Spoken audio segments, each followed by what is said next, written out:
Hi, everybody. My mic is on. How is everyone today? Asleep after lunch? Woo! No, a bit of energy. Yes. Have you had some of that coffee that they're serving from the cart? Wow. This talk is going to go really quickly. Thank you all for coming along. I hope you've been having a good time. 1.5 days into NDC Oslo for 2018. Some quick introductions. My name is Matt Barrett. I'm a co-founder of Adaptive Consulting. My name's Bhavesh, and I head UI at Adaptive. So we're going to do a talk in two parts. I'm going to spend the first 20-25 minutes talking about real-time streaming UIs and why they're relevant for our business domain, which I'll get into in a minute, and hopefully will convince you why they will become relevant for your business domain and the apps you are building and for the companies you're working for at the moment. And then Bav's going to take over and spend the last 20-25 minutes talking about the UI architecture we use to manage the complexity of all these real-time streaming things so that they don't get too complicated. So Adaptive is a consultancy working in financial services, capital and commodity trading markets. So we focus on real-time trading. I'll talk about what that is in a minute. We think that what we're doing in terms of how we put together UIs is pretty state-of-the-art for the domain we work in, and we would love to chat more. And of course, I would be remiss to not say while I'm on stage and have your attention, we're hiring. So if this is really cool, come and have a chat. So what is real-time trading? Well, trading, when we say trading, we mean the buying and selling of goods. I have some grain, you have some money, we exchange. I have some euros, you have some krona, we exchange. It's that. That used to happen with people coming to one place, a marketplace, and physically being near each other. And those contracts were entered into verbally and in real time. You would look the other person in the eye, shake their hand, and exchange. It was quite reputationally based. If you got a reputation for going to the marketplace and shirking on the deals you were making, people would stop trading with you. But as we move all of trading and it becomes electronic, we still have to provide that same real-time guarantee.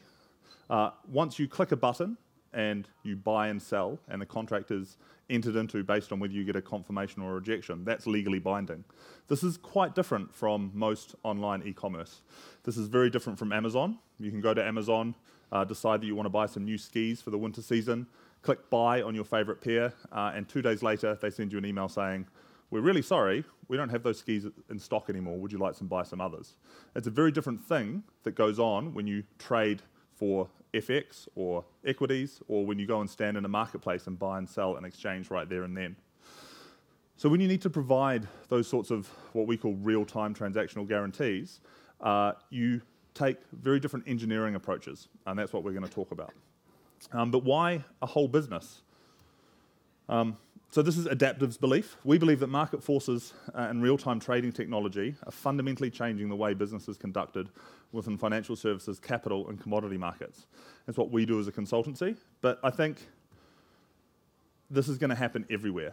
I think more and more commerce will happen online, and people will demand that it happens in a real-time fashion, that you get a guarantee when you click a button and buy. Not, "Oh, I'm sorry, it's a bit difficult to figure out how much stock there is in the warehouse right now, so we're just going to sell you something and hope there's some and fulfill the order later on." It's a very different thing. When we build these sorts of applications, though, that manage, and to solve these problems, these sort of real-time guarantees, we deal a lot with streams. We have streams of prices, streams of interactivity, streams of lots of different workflows. And dealing with all those streams can be quite difficult. And bringing all those streams together, they can be composed in different ways. Those streams can go really fast, those streams can go really slow, but all of them add complexity, and they also have quite an impact on performance. So what we're going to talk about today is real-time streaming web applications. The talk was called Event-Driven UIs until someone pointed out to me, quite rightly, that pretty much since user interfaces were being built in software, that they were event-driven, that you click a button, an event is raised, your code handles it.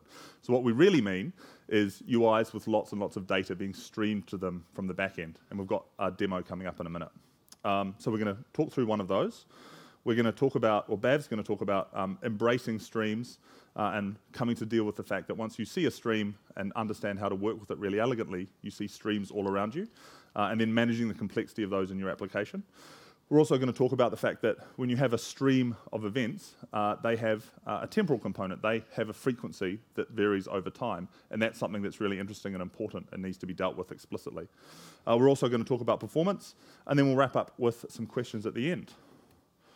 So, a demo. So we have built an application. This is Reactive Trader Cloud. This is an open source application that we've built to show people the sort of things that we do for our clients. Most of the applications we build are either internal applications for our clients, or they are client-facing, public, but we're not legally allowed to say that we built it, which is a bit of a shame, because it means we don't get to come to conferences and talk about the cool stuff we build. So that we had something to say, we built this. This is open source. It's on GitHub. The URL was on the previous slide, and we'll make sure you get the URL towards the end. But this is a very simple FX, or foreign exchange, single dealer platform. So what's foreign exchange? FX, or foreign exchange, is the act of doing what I did on Tuesday night when I flew out from London, of taking my British pounds and buying some krona so that I have some money to spend on beer while I was over here. That really small FX transaction gets added together with other people at the airport doing the same, gets added together with other companies, small, medium, large, doing the same for the various reasons they have to do it, gets added together with governments doing the same sort of thing to manage their FX transactions. And all of that adds up to quite a lot per day. The last time there was a survey done on the volume of trades being done in the FX market was in 2016. It's done every 3 years. And it was $5 trillion a day. 5 trillion a day.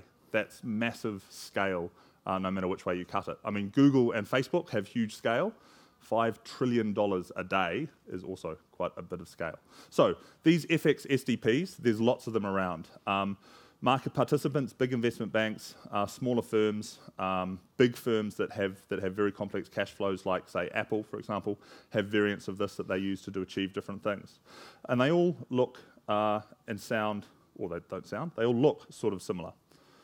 They have 4 key components that you can see here. On the top left is pricing. So these are streams of prices coming into the UI that are updated multiple times a second sometimes, and can be updated far more than that. They can also stop being updated, which is an interesting problem we'll come back to in a minute. But the whole thing here, the whole architecture of this application, is based on top of streams. There's no REST API behind this. It's just a WebSocket that we connect to, and we get streamed all these different bits of data. We can have prices streamed to the UI. We can decide that we want to trade 10 million euros. We can sell. We get a trade appearing in what is down the bottom here called a blotter. This is just a record of all the previous trades that have been done. I'll show you that again. So we can buy. We see that the trade is executing while we wait for the response to come back from the server. Then we get the confirmation giving us the final details of what happened. So that's prices being streamed to the UI, and us clicking a button, sending off another event, and listening to another stream of trade results coming back into the UI. We have the blotter down the bottom, which shows everything we've done in the past. And then on the right-hand side, we've got analytics, an analytics panel talking about the profit and loss. So since I started, I'm up $15 million US. If that was true, I wouldn't be here. But none of these prices are real. This is just toy. That URL is live. You can go to that on your phone.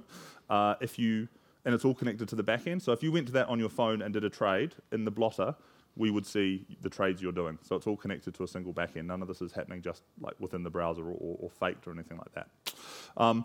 What's interesting about this UI is that the 3 or 4 different functionalities that I talked about that we can break apart by pulling out bits of the UI and pulling out the analytics panel, pulling out the blotter. Like that. Excuse me as I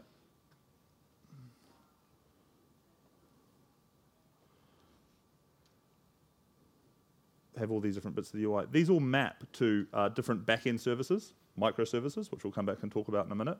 But they also map to the different parts of the organization. So in any large financial organization, some people are doing trades, very cool. you will have a big group of the organization responsible for the prices, getting the prices onto the UI. In a big bank, they could be 400 or 500 people responsible just for that little bit of functionality. When you click the button in trade, there's another organization that's responsible for making sure that when you do a trade, you have the appropriate amount of credit, that you're not making the bank lose too much money. Just like in gambling, the house always wins. And making sure that you are known to the bank and a whole bunch of other things. The blotter that we can see filling up with all these people trading, which is really cool. There'll be another 200-300 people providing functionality and services around what you can do once a trade has been done. And then on the right-hand side, we have analytics, another 200-300 people providing research, news, commentary, analysis, all sorts of things to either make you trade more or just to give, if you're a big corporate, give you an insight into which way the market might be moving to tell you whether or not you should buy or sell today or hold off a month. So the back-end architecture maps to the business, and the front-end architecture maps to the back-end architecture, which is quite nice. But what we really want to kind of highlight here is that all these things, as I mentioned, are streaming. Let's pop all this back in so that I can do what I need to do. All these different parts of the UI, all the bits of data flowing into the UI are streaming. And some aspects of those streams are really interesting. So every now and then you'll see, and now that I mention it, it probably won't happen, you'll see one of these pricing tiles flash red. That means that the price is stale. What does stale mean? Well, in our world, we expect those prices to be refreshed every 4 seconds. There we go, one of them just flashed red. We expect those prices to be refreshed every 4 seconds, and if it hasn't been, that probably means that there's something gone wrong, and that if you tried to trade on that price, the bank would reject you.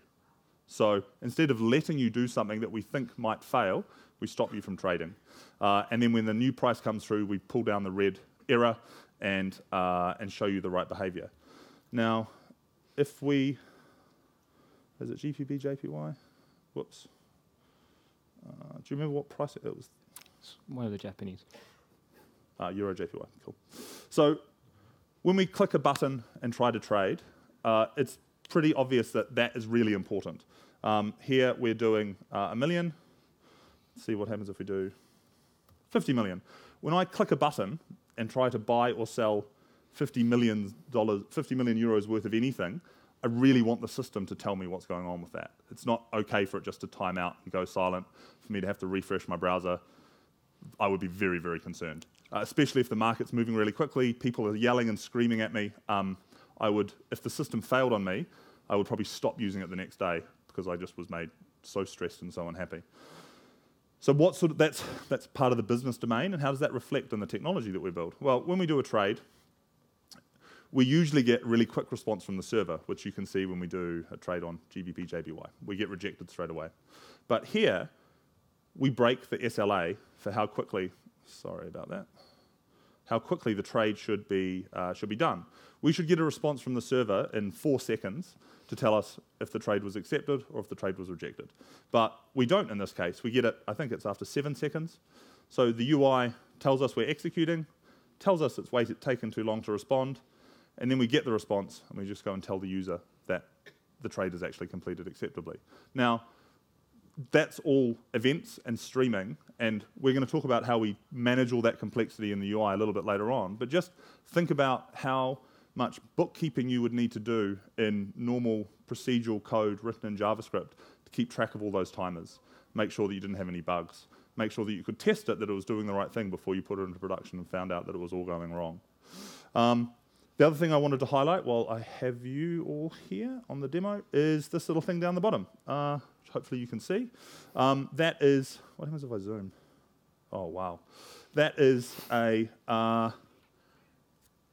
the health of all the different back-end services that we talked about.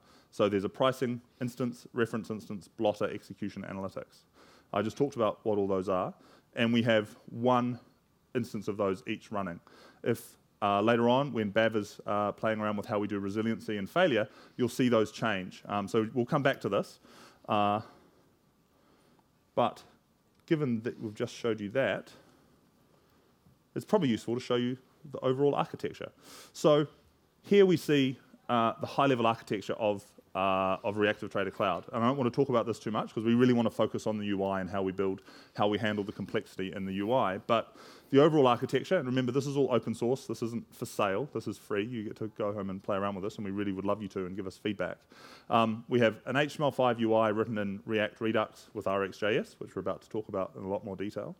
We have a WebSocket broker. Then we have a bunch of back-end microservices, each responsible for a single bit of functionality in the application. They are written in the open source code you'll find. They are written in .NET, running on .NET Core, packaged within Docker containers, and the web version that you're all playing with at the moment is running on Google Container Services.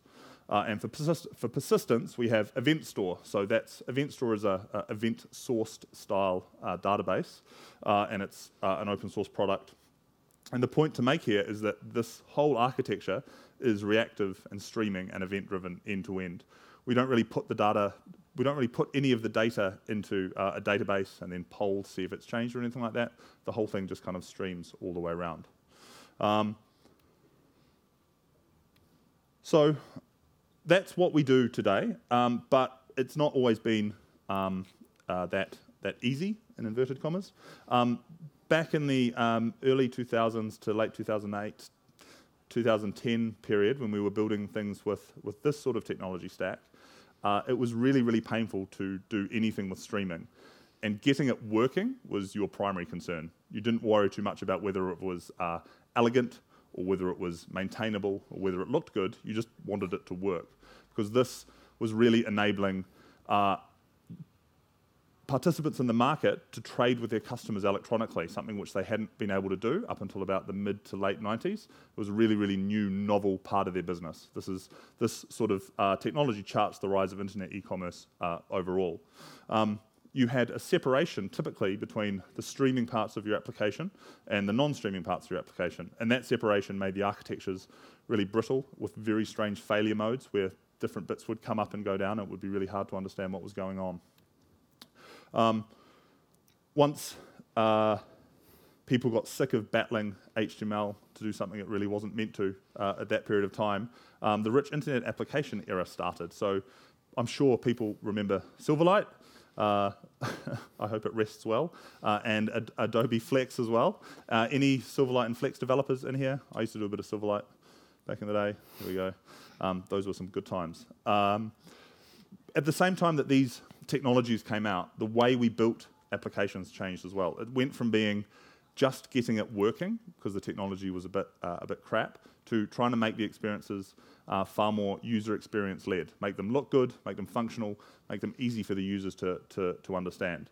And what banks were trying to do was deliver over the web an ability to trade electronically with their clients. But today, we use, of the projects we build, we see a split of about 20% Angular, 80% React. And we don't really have a preference when we engage with our clients about which is better. Both have their pros and their cons. But the thing about them that is really interesting compared to those earlier UI technologies that we talked about is that their support for streaming use cases is going from good and starting to move towards great. So 10 years ago, the UI frameworks you used were not good at it, and you had to have a whole different tech stack to do streaming. But now, with these frameworks, you can put streaming use cases alongside non-streaming use cases in your application without having to invent and maintain a completely different tech stack, which is fantastic. But just picking Angular or React when you want to do real-time streaming either one will work. But what will kill you is the architectural decisions you'll make later on, which is what Bav is going to go over. So complexity. Everyone, I'm sure, it's only naivety, I guess, to sit and look at someone else's business domain and say that it's not complex, because everything looks simple when you don't understand it. But trading applications are quite complex for me, because unfortunately I do have to understand them. Lots of different ways that complexity comes in. There's lots of different things that are traded. So FX is what we just talked about. Equities, everyone understands what that is. Fixed income, that's like interest. Physical commodities. Interestingly enough, in Asia, there is just gone online a new digital marketplace for you to trade in real time vanilla pods. Who knew there was such a demand, huh? And energy as well, so gas, electricity, all of these things are traded in real time. The way you can package them up is different. You can package them in different ways, spots, forwards, swaps, options, and then of course you can actually trade in different ways. So request for quote, IOI, indication of interest, orders, executable streaming prices. Of all of those, Reactive Trader Cloud is an example of a platform doing executable streaming prices. If you're interested, come and chat to me afterwards about that. What you'll have seen though is that they have a large amount of information on screen. Lots of that information is changing in real time, and therefore we need to stream it to the UI, because it wouldn't be okay for every pricing tile on our UI to be polling multiple times a second to make sure that it had the latest price. We have 20 price, I think there's 12 pricing tiles, prices displayed in the Reactive Trader Cloud. The blotter would also need to be polling. The analytics panel would need to be polling. I know that people poll often when it's just the easy thing to do, but when your whole application would need to be polling, it will kill your server, your app, and then you scale out to tens, 50s, hundreds of thousands of users, the whole thing stops working. So you need to flip it on its head and instead take a streaming approach to the entire architecture. Things are also very time sensitive, and so if you have queues or latencies in your system, be it back end, front end, or on the network, you're going to have real business problems. There are lots of people in the market who desperately want you to go out of business, and if they see you, if you allow them to trade with you on old or stale prices that you can't properly manage the risk of, you will quickly get a reputation for being a very easy mark, and you will go to the wall very, very quickly. A few years ago, that happened to someone called Knight Capital in New York. They had a slightly different problem, but it's the same thing. It's a very, very competitive marketplace, and mistakes will put you out of business. So this is what we kind of, the cliff of complexity as we joke about it. You start on a project and you are rapidly delivering functionality. Everything's going really, really well. You take a little bit of time to pick up speed as you get the team together and figure out how to work with each other. Then you have the good times where you are rapidly delivering new functionality to the business. Rapidly, your velocity is really, really high. You're churning through stories and everyone's having the time of their lives. Then things start to tail off. The complexity that you've introduced in managing all the streams, all the business domain models, all the other complexity starts to weigh you down. And then a little while later, because you've not shown any progress for a while, the project gets cancelled. You'll need to go find new jobs. It's not much fun. And actually, it's really problematic because you need to be able to keep those good times going for as long as possible to deliver the overall functionality that you need to deliver. So that's the complexity that is inherent in the applications and the domain that we work in. And Bav's now going to talk about managing that complexity with streams in the UI. Over to you, Bav. Thank you.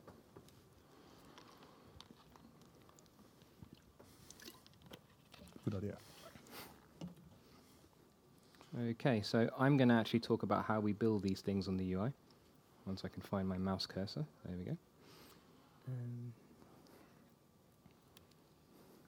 Okay, cool. So let's start here. So these applications are very complex. So let's not make them any harder.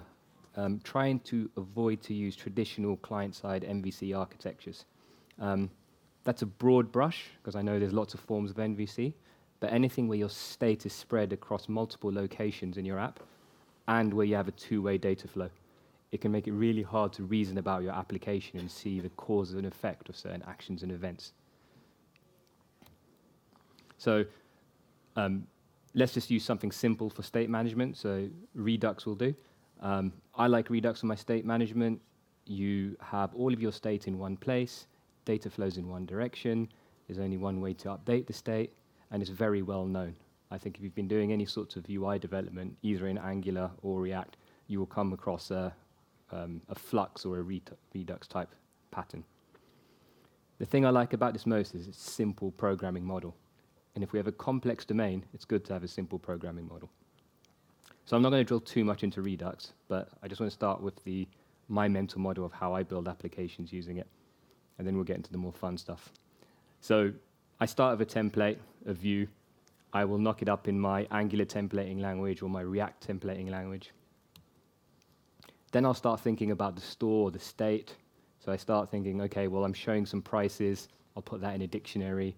I have a historic record of all the trades I need to do. Let me put that in an array. And then there's some state for if things are expanded or contracted on the UI. So far, very simple.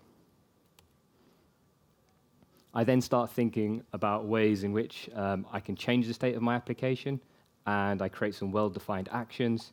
So here you can see if a trade is executed, it will update the historic trades in the store, or if a new price comes in, we'll update that dictionary.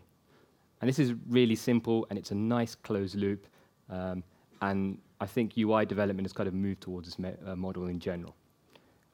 And then if you look at the function there, new state is previous state plus action. That's how you think about pretty much any kind of UI update. So that's nice and easy.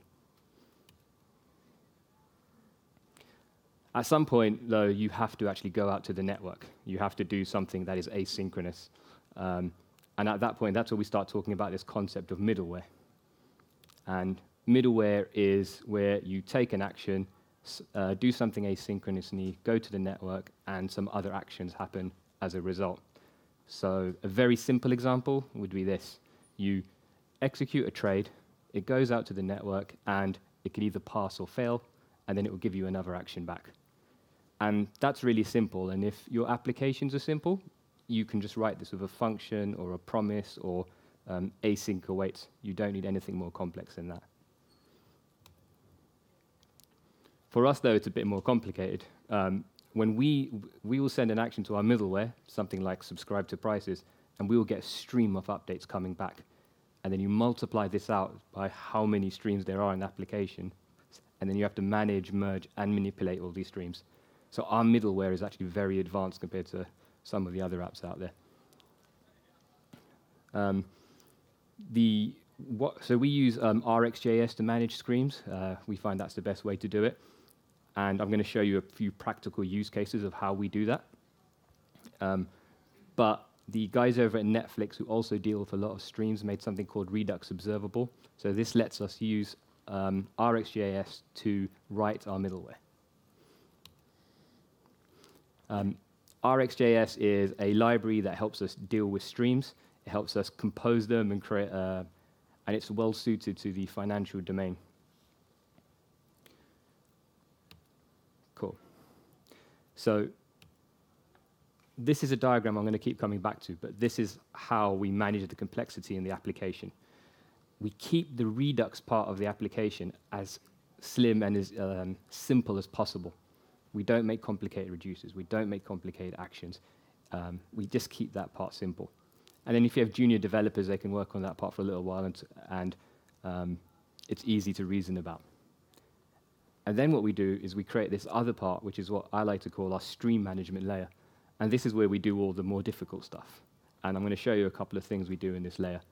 But this layer here is the thing that's talking to all those different microservices, and they're all coming in different shapes and forms and speeds.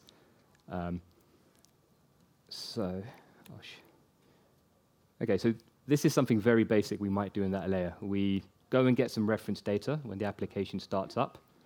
That will tell us about what currency pairs we're entitled to use or trade on, and then we'll go and subscribe to prices for each of those. That's a very simple thing we can do in that layer. Here's something more complicated that we do. So when we get that price stream, there's a couple of things we have to do to it. One thing is, if that price stream for any reason fails, we have to retry it. We have to try and resubscribe if necessary. So here you can see where this retry when is. If that stream goes down, we'll just try again in 2 seconds continuously until we get another one. We do a little bit of massaging in this map here, so that when we eventually pass the data to Redux, you don't have to do any transformation there. So the reducers become very simple. A more interesting case is this scan here. So this is, so if you look at the pricing tile here, you'll see a green arrow that goes up and down. And what we want to do is work out whether you show the up or the down or no arrow before it hits the Redux store. So we just do that here. And then another thing we do is, if we haven't had a price for a few seconds, we mark that price as being stale. And then finally, we see this share operator. That turns it hot. So that means if there are multiple areas in the application that need to use this stream, we use the same one. So all this is done declaratively. and all in RxJS, and it's pretty easy to read. Trying to do this imperatively or trying to do this in Redux without RxJS is very hard. So these are and all this again is happening here in the stream management layer. So that's where we put the complexity, and we keep everything else very simple. Cool. Right, demo time. All right, so Matt showed you earlier on our high-level architecture. We have some microservices running on the back end. Now, what I'm going to do, if I can. So that's the live application. I'm going to pull up the app in demo mode.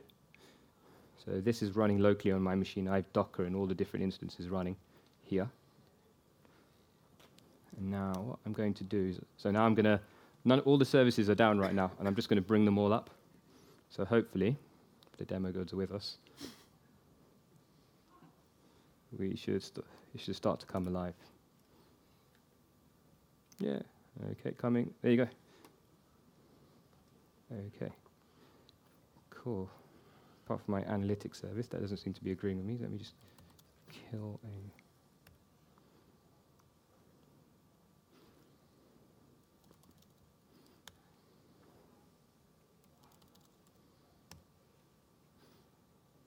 There you go. Okay, so there, what happened was, so our applications have to be resilient. So if any of those microservices on the back end go down, we don't want to take the whole UI down. The UI actually knows all the different instances of all the services that are running on the back end and can just auto-recover and load balance straight on the GUI. Do you want to drag that console window up so they can see them? See you typing the commands. Oh, that's a good point. Cool. Okay, so here I'm interacting with the back end. So I can do things like I can kill the blotter. So that's taking the blotter microservice down, and I can kill the analytics, and I can kill execution, and I can kill pricing.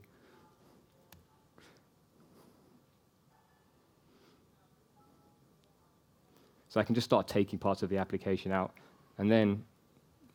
And just draw attention to the the panel down the bottom right. Which I can't see, but if you look at the panel down here, you can see that all those nodes have been taken down, and then the GUI's just reacted to it.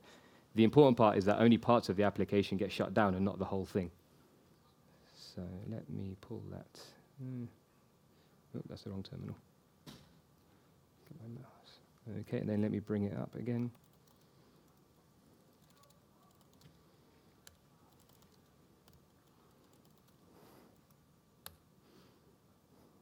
And there you go. So everything just comes back up again. And actually here, my execution, I've actually stopped the execution. So I can't actually trade prices right now because the execution service is down, and the GUI, it won't let me. I should have put a notification there telling the trader he can't trade. He'd probably be very angry if this happened. But you can see that's off now. And where's my terminal? Here you go. I start the execution service.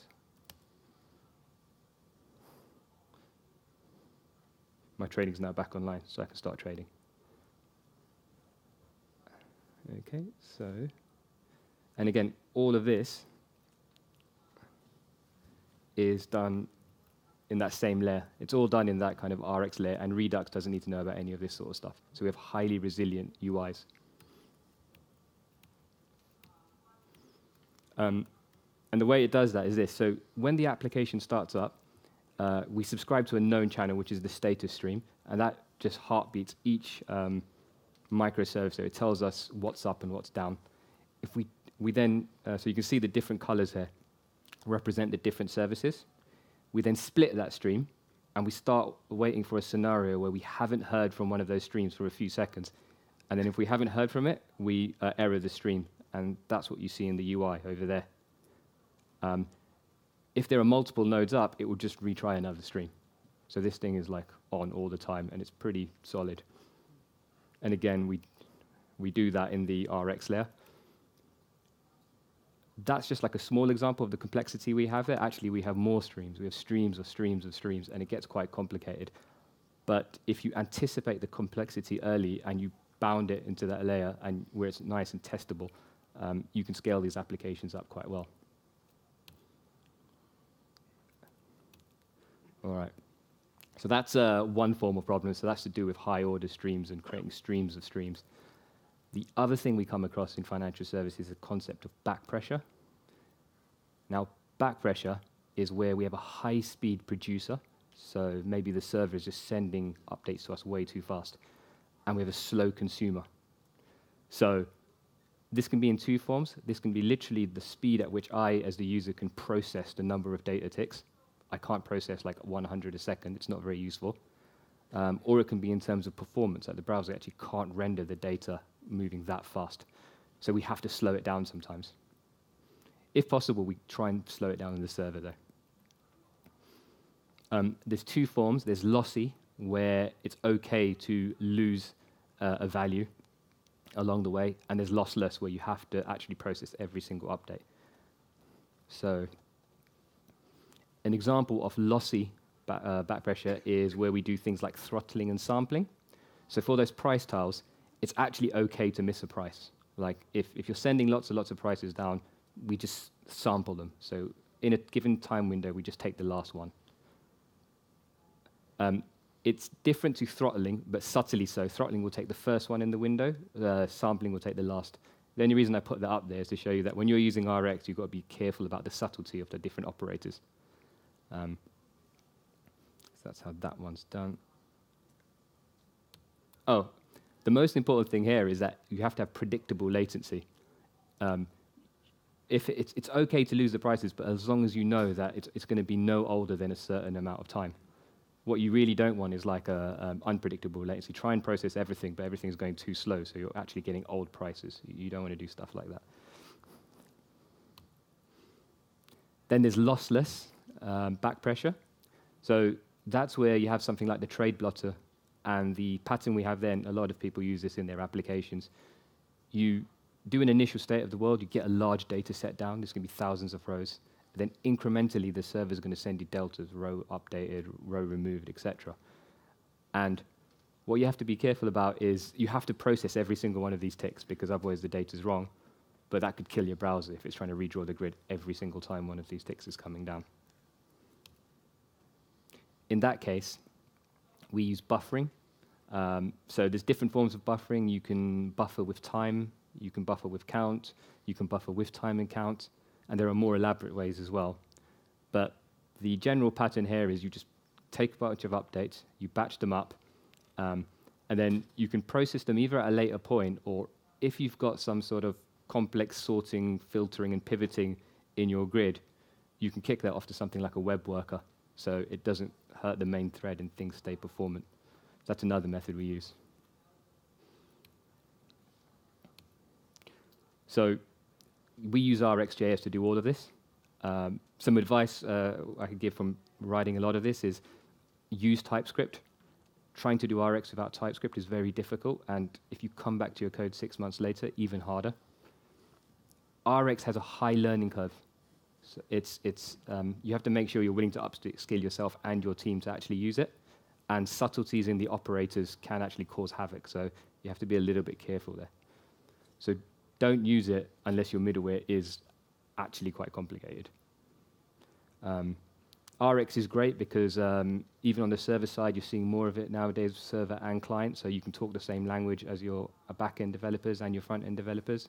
So if I talk about things like flat mapping or publish, people know what it means. Try not to mix pull and push models. Like if you're going observable in streams, make everything an observable in a stream. Even if you think it's something as simple as just a promise, you make that a stream of one. It's very important. And Rx is useless if no one can read it. I see lots of projects using Rx where you write very complex Rx streams and they're incomprehensible. So split them up a bit, label them a bit, and think if you could actually read them. I'm guilty of doing this myself, by the way. All right. And again, I know I keep coming back to this layer, but I really do believe that keep Redux simple and put all the complexity in your kind of Rx layer. And the nice thing about this as well, if all your complexity is sitting away in this nice Rx layer, you can actually change your framework. You could actually go from a React to an Angular or a Vue or whatever's cool tomorrow. So that's useful as well. And then to finish off with, I want to just talk about performance and some of the performance problems we have in these sort of apps. So there's a number of different ways you can think about performance or areas. There's things like the critical rendering path. This is where, I need to show my page in a split second. It's not that important to us. It is important. I would like things to load fast, but that initial loading of the app isn't as needed to us as probably other apps. There's things like JavaScript execution. So this is like optimizing how your JavaScript executes. Things like watching how, making sure it's like V8 friendly, object pooling, using the right algorithms. We do this stuff, but it's mainly for data visualization. It's not something I do too much. Network performance, if you can stop your server sending too many updates and you can do some of the work up there, that's possible. And don't send SOAP down the wire. That's no good. But the two I want to focus on is rendering performance and memory management. If you've done any sort of animation or in the browser, this probably looks familiar to you. So browsers render frames roughly 60 a second, depending on your screen, the hertz on your screen. And this is like a normal, healthy-looking kind of frame rate. You see that the browser's doing some style calculation, and it's doing some painting, and then every now and then it's handling a bit of JavaScript, which is the yellow, when the user interacts with it. And this is quite normal. Remember, this is only on one thread, though. The browser has one thread. You can use web workers, but at the moment, this is on the main thread. When you've got ticking and streaming data coming in all the time, it can really skew your frame rate. If you start processing a tick towards the end of a frame, it can push the painting and the style calculations off the next frame, and you can start missing frames. And when you do this, this is when your computer starts becoming very janky. And this would manifest itself. So a trader will be trying to type in 10 million, and it's just slowing down, and he presses 0 twice, and then 3 zeros come up. You don't want that. So what you want to do is you do things like this. You use request animation frame. This is a very common technique if you do a lot of UI programming. And this is all about when to schedule work. So here we do it at the beginning of the next frame, and you can get some improvement here. Again, don't try and do too much processing on the main thread when the ticks come down. Like a little bit is okay, but if it gets to a scenario where you're pushing the frames out, you might want to think about kicking it off to a web worker again. So we don't actually write request animation frame everywhere. What we do is we use RxJS schedulers. There's a great talk by this guy, Gerard Sands, on how you use schedulers in JavaScript. But basically, this is all in our operators. When the prices come down, we can select exactly when that piece of work is going to be done. This table shows you the plain JS equivalent, so it can be done synchronously, then and there. It will block the event loop. It can be done in ASAP. I think it's micro tasks. So that's when a promise resolves. So that will do it when the next stack, after the stack's cleared. You can do it on a set timeout, so that's when the event loop is free. Or you can actually just do it on request animation frame, so that's just when the next frame is about to be painted. And if you play with these on your RX operators, you can really fine-tune the performance. And then that brings me to the last one, which is just memory leaks. What you don't want to happen is if a trader is on his desk, he's getting his lunch. Well, they don't really get lunch, but it gets brought in. And he gets a phone call, and he's about to do something important, and the app just doesn't work. And that's because there was a slow memory leak happening all day, every time a price change, every time something was moved around. So check in your profiler, look at the sawtooth on your memory profiler, and make sure when a garbage collection happens, it returns to its baseline. So this translates as just look at your unmount methods or your ng destroy methods if you're using those frameworks, and make sure you're always cleaning up anything that can cause a memory leak. And RxJS as well you can have things like unbounded buffers. So if you use the wrong operator, you can sometimes create memory leaks. So you should be careful there as well. So that's about it from me. I think Matt's got some words left, but in general, just stay on top of the complexity, anticipate streams, and just embrace the nature of a streaming application, and this stuff becomes quite easy and enjoyable to work with. Cool. Thanks. Thanks, Bev. Cool. So only a couple more things to say. We'll wrap up really quickly. I just wanted to come back to this slide. We spend our days doing this, but we really think that the time now is right, as they say, for you guys to start playing around with tools and techniques to make your app real-time and streaming. You don't have to invent another tech stack to live alongside the current app you have. If you're using Angular or React, it'll play really nicely. Some of the ways that Bav talked about managing the complexity will keep it out of your core business domain as well, so that you won't suddenly collapse and not be able to add normal non-streaming features to your app because you've got so much bundled up complexity that you can't move through the code base anymore. Apart from the fact that we think business forces are moving our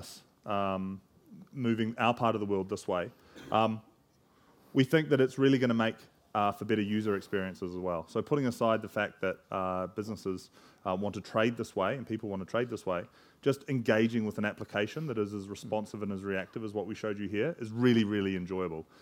It's amazing how much fun it is playing with an application that's snappy and responsive, just like a native desktop application, but that's working over the web. It's pushing things at you makes you really feel like you're in control. It's hugely compelling, and I have a massive bias. I just think it's really, really cool as well. So that was all. Thank you very much. Enjoy the rest of the conference. We'll be around for as long as we need to chat to you guys. Thanks very much, everyone. Thanks.